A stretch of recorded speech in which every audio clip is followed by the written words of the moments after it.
My dear students and parents, this is Daniel and welcome back to our channel.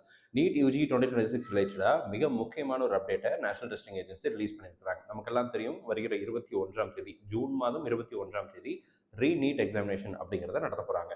இந்த re-NEET எக்ஸாமினேஷனில் examination சென்டரை, அதாவது examination சிட்டியை நம்மளால் மாற்ற முடியுமா அப்படிங்கிற கேள்வி நிறைய பேருக்கு இருந்துச்சு. இந்த தடவை நேஷனல் டெஸ்டிங் ஏஜென்சி அதற்கான ஒரு வாய்ப்பை கொடுத்துருக்குறாங்க. இன்னிலிருந்து, அதாவது மே மாதம் 15ஆம் தேதியிலிருந்து மே 21ஆம் தேதி வரைக்கும் யாரெல்லாம் அவங்களுடைய எக்ஸாமினேஷன் சிட்டியை மாற்றணும்னு நினைக்கிறீங்களோ அவங்க லாகின் பண்ணி உங்களுடைய எக்ஸாமினேஷன் சிட்டி ப்ரெஃபரன்ஸை அண்ட் உங்களுடைய ப்ரெசன்ட் அட்ரஸை சேஞ்ச் பண்ணிக்கலாம் அப்படிங்கிற ஒரு முக்கியமான அப்டேட்டை நேஷனல் டெஸ்டிங் ஏஜென்சி கொடுத்துருக்குறாங்க. இதை குறித்து நமக்கு என்டிஏனுடைய அஃபிஷியல் வெப்சைட்டில் ஒரு பிடிஎஃப் அப்படிங்கிறதே சர்க்குலராக அவங்க கொடுத்துருக்குறாங்க. அதாவது இது யாருக்கு அப்படின்னு சொல்லி கேட்டிங்க அப்படின்னா, நிறைய மாணவர்கள் இந்தியாவில் படிச்சுட்டோ அல்லது அப்ராடில் படிச்சுட்டோ லீவுக்காக இந்தியாவுக்கு வந்திருப்பாங்க, அல்லது இந்தியாவிலேருந்து அப்ராட் போயிருப்பாங்க. இப்போ திரும்ப ஒரு தடவை ஃப்ளைட் டிக்கெட் எல்லாம் எடுத்து அவ்வளோ செலவு பண்ணி இந்தியாவுக்கு வந்து திரும்ப நீங்கள் ரீ எக்ஸாமினேஷன் எழுதுறதுக்காக மாற்றி வரணுமா அப்படின்னு கேட்டால், அந்த மாதிரியான மாணவர்கள் பெற்றோர்கள் செலவு செய்யாமல் இருக்கணும் அப்படிங்கிறதுக்காக எக்ஸாமினேஷன் சிட்டியை மாற்றிக்கலான்னு சொல்லி கொடுத்துருக்குறாங்க.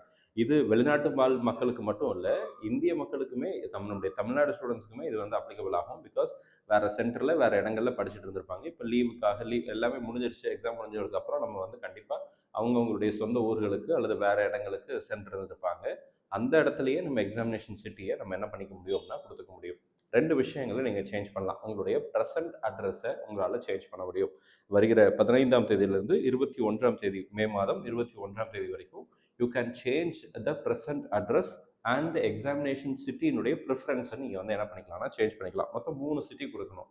அதே சென்டர் தான் வரும் அப்படின்னு சொல்லி எதிர்பார்க்காதீங்க. The examination city that you can change, அல்லது அந்த நீங்கள் கொடுக்குற அந்த 3 சிட்டியிலிருந்து ஏதாவது ஒரு சென்டரை நேஷனல் டெஸ்டிங் ஏஜென்சி அலாட் பண்ணுவாங்க. அது நமக்கு தெரியாது. லாஸ்ட் டைம் எழுதுன அதே சென்டரில் போய் எழுதணும் அப்படிங்கிற எண்ணத்தோடு நம்ம இருக்க வேண்டாம். இது மாறுதலுக்கு உட்பட்டது. National testing agency admit card release பண்ணுவாங்க. அந்த அட்மிட் கார்டில் உங்களுடைய எக்ஸாமினேஷன் சென்டர் அப்படிங்கிறது வரும். ஒரு சிலருக்கு அதே சென்டர் வரலாம், அல்லது வேறு சென்டர் கூட வரலாம். எல்லாத்துக்கும் ரெடியாக இருந்துக்கலாம். இப்போதைக்கு நீங்கள் தயார் நிலையில் வைத்திருக்க வேண்டிய மிக முக்கியமான விஷயம் அப்படிங்கிறது உங்களுடைய போஸ்ட் கார்டு சைஸ் ஃபோட்டோ. பெரும்பாலான மாணவர்கள் ஒரே ஒரு காப்பி மட்டும் எடுத்திருந்தீங்க அப்படின்னா இன்னொரு copy post card size photo admit கார்டில் பேஸ்ட் பண்ண அதே ஃபோட்டோவை எடுத்துகிட்டு போயிருங்க. ஏன் அப்படின்னா, நம்ம தமிழ்நாட்டிலேயே நீட் எக்ஸாமினேஷன் ஃபஸ்ட்டு ஒரு மார்க் டெஸ்ட் வச்சாங்கல்ல, அந்த டெஸ்ட்டுக்கு வந்து எக்ஸாமினேஷனுக்கு போகும்போது அட்மிட் கார்டில் ஒரு ஃபோட்டோவும் அவங்க எடுத்துகிட்டு வந்தது வேறு ஃபோட்டோவாக இருக்குன்னு சொல்லி எக்ஸாமினேஷன் எழுத விடல. இது நியூஸ்லலாம் வந்துச்சு. நீட்டுக்கு நல்லா ப்ரிப்பேர் பண்ணிட்டு வந்தேன். இந்த ஃபோட்டோ ஒரு சின்ன ஃபோட்டோ மாதிரி இருந்துச்சுன்னு உள்ளே சேர்த்துக்கல. ஸ்டூடியோவில் போய்ட்டு எடுத்துகிட்டு வந்துட்டேன். ஏற்றுக்க முடியாது, சைஸு பத்தலன்னு சொல்லி அனுப்பிச்சிட்டாங்க. இப்போ எங்கேருந்து நீங்கள் வரீங்க? இப்போ நாமக்கல்லேருந்து. ஸோ இந்த மாதிரி சூழ்நிலை உங்களுக்கு வந்துடக்கூடாது அப்படிங்கிறதுக்காக நீங்கள் சேம் ஃபோட்டோ நீங்கள் அப்லோட் பண்ணும்போது, நீட் அப்ளை பண்ணும்போது என்ன பாஸ்போர்ட் சைஸ் ஃபோட்டோ அப்லோட் பண்ணியிருந்தீங்களோ அதே ஃபோட்டோவை பிரிண்ட் அவுட் எடுத்துக்கோங்க போஸ்ட் கார்டு சைஸ் ஃபோட்டோவில். இதெல்லாம் நம்ம ஆல்ரெடி பழைய எக்ஸாமினேஷன் அப்போவே நம்ம சொல்லியிருந்தோம், அதை நீங்கள் எடுத்து வச்சுக்கோங்க. அடுத்ததாக வேறு எந்த விதமான கரெக்ஷன்ஸையும் நம்ம இப்போ பண்ண முடியாது. புதிய அப்ளிகேஷன் எதுவும் இப்போ போட முடியாது. இந்த மாதிரி சில முக்கியமான விஷயங்களை கொடுத்துருக்குறாங்க. ஆல்ரெடி எக்ஸாமினேஷன் அப்ளை பண்ணியிருந்தேன், நான் ஏதோ தவிர்க்க முடியாத காரணங்களால் எழுத முடியாமல் போயிருந்துச்சுன்னா நீங்கள் தாராளமாக எழுதலாம், அதில் பிரச்சனை கிடையாது. ஆனால் நம்மளால் வேறு எந்த விஷயத்தையும் நம்மளால் மாற்ற முடியாது. Present address, examination city preference, இதை நீங்கள் மாற்றிக்கலாம். இன்கேஸ் உங்களுக்கு எனக்கு அந்த சாய்ஸஸ் நான் கொடுத்தேன், 3 சிட்டி கொடுத்தேன், அதில் எந்த மாற்றமும் எனக்கு தேவையில்லை அப்படின்னு நினச்சிங்கன்னா நீங்கள் லாகின் பண்ண வேண்டிய அவசியமே இல்லை. நீங்கள் எதையும் நான் எதையும் சேஞ்ச் பண்ணலை அப்படின்னு, எனக்கு எதுவும் மாற்ற வேண்டாம் அப்படின்லாம் நீங்கள் சொல்லணுங்கிற அவசியம் இல்லை. நீங்கள் லாகின் பண்ணாமல் அப்படியே விட்டுட்டிங்கன்னா போதும், ஆட்டோமேட்டிக்காக உங்களுடைய ப்ரிஃபரன்ஸ் ஆர்டர் பேஸ் பண்ணி அவங்க அதனுடைய முதல் சிட்டிலையோ அல்லது 2வது சிட்டிலையோ ஏதாவது ஒரு எக்ஸாமினேஷன் சென்டரை அலாட் பண்ணுவாங்க. அந்த சென்டரில் அட்மிட் கார்டு வரும்போது டவுன்லோட் பண்ணிவிட்டு நம்ம போய் நம்மளுடைய நீட் எக்ஸாமினேஷன், ரீநீட் எக்ஸாமினேஷனை எழுதிட்டு வந்தால் போதும். இதுதான் இப்போதைக்கு வந்திருக்கிற மிக முக்கியமான அப்டேட்டுங்க. ஸோ இது வருகிற 15ஆம் தேதியிலேருந்து மே மாதம் 21ஆம் தேதி நைட்டு 11:50 வரைக்கும் நமக்கு வந்து டைம் அப்படிங்கிறது கொடுத்துருக்குறாங்க. So make use of the time. 21ஆம் தேதி ஜூன் மாதம் நமக்கு வந்து ரிசல்ட் அப்படிங்கிறத சொல்லியிருக்கிறாங்க. அண்ட் எக்ஸாமினேஷன் டைம் எக்ஸ்டெண்ட் ஆகிருக்குன்னு சொன்னோம்ல, பிடிஎஃப்ல மென்ஷன் பண்ணிட்டாங்க. 2 மணிலேருந்து 5:15 வரைக்கும் நமக்கு எக்ஸாமினேஷன் இருக்குது. 15 மினிட்ஸ் எக்ஸ்ட்ரா கொடுக்குறாங்க.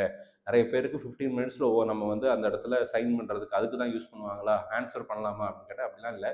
ஃபஸ்ட்டு நீங்கள் போய் உட்காடுறீங்க, உங்கள்கிட்ட புக்லெட்லாம் கொடுத்துருவாங்க, ஓஎம்ஆர் கொடுத்துருவாங்க. இந்த இனிஷியல் டேட்டாலாம் நீங்கள் ஃபில் பண்ணுவீங்க, அதெல்லாம் ஓகே. 2 மணிக்கு கொஸ்டின் புக்லெட்டை நீங்கள் ஓப்பன் பண்ணலான்னு சொல்லுவாங்கல்ல, அதிலிருந்து உங்ககிட்ட OMR ஷீட்டை கலெக்ட் பண்ணுற வரைக்கும் 5 மணி 15 மணிக்கு தான் 5:15க்கு தான் உங்ககிட்ட கலெக்ட் பண்ணுவாங்க. So 3 hours 15 minutes you can write the examination. Invigilators in பிட்வீனில் உங்ககிட்ட வந்து சிக்னேச்சர் அப்படிங்கிறத வாங்கிக்குவாங்க. ஸோ அதில் டைமை வந்து அவங்க வேஸ்ட் பண்ணாமல் இருந்தாங்கன்னா போதும். So you can utilise the maximum time 3 hours 15 minutes நீங்கள் தாராளமாக எக்ஸாமினேஷன் எழுதுறதுக்கு OMR ஷீட்டை ஷேட் பண்ணுறதுக்கு நீங்கள் யூஸ் பண்ணலாம். இன்பிட்வீனில் எப்போ ஆஸ் யூஷுவல் நீங்கள் லாஸ்ட் எக்ஸாம் எழுதும்போது உங்களுக்கு இன்விஜிலேட்டர் வந்து எப்படி சைன் வாங்கினாங்களோ அதே மாதிரி இந்த டைம்லேயும் வந்து சைன் அப்படிங்கிறது வாங்குவாங்க. போஸ்ட் கார்டு சைஸ் ஃபோட்டோ மட்டும் எடுத்து வச்சுக்கோங்க. இந்த வீடியோ உங்களுக்கு பிரயோஜனமாக இருந்திருக்கும்னு நினைக்கிறேன், யூஸ்ஃபுல்லாக இருக்கும்னு நினைக்கிறேன். நிறைய அப்டேட்ஸ் நேஷனல் டெஸ்டிங் ஏஜென்சிலேருந்து வந்துகிட்டே இருக்குது. ஸோ நோட்டிஃபிகேஷன் ஐக்கான ஆன் பண்ணி வச்சுக்கோங்க. எந்த அப்டேட் வந்தாலும் உடனே நம்மளுடைய சேனலில் பதிவு செய்கிறோம்.